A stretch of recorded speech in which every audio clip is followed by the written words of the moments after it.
যোৱা সোমবাৰে অৰ্থাৎ মানুহ বিহুৰ দিনাখন আমাৰ ঘৰত হুঁচৰি পালেহি আৰু হুঁচৰি পালেহি এনেদৰে তামোল পাণখিনি চালনী এখনৰ ওপৰত দি সজালোঁ।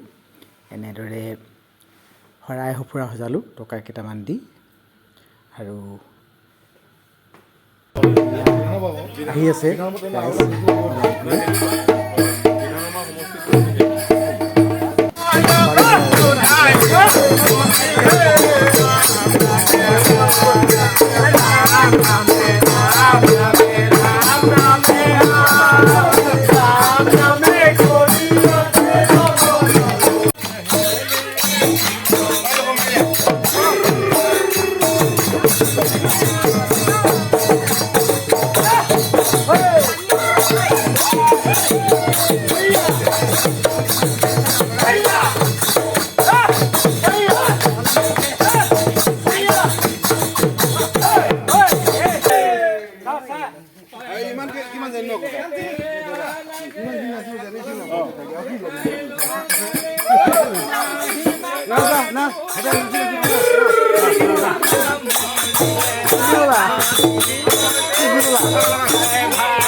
হুঁচৰিৰ প্ৰতি সন্মান জনাই আৰু ৰাইজকো সন্মান জনাই তেওঁলোকে এখনি শৰাই আগবঢ়াইছে।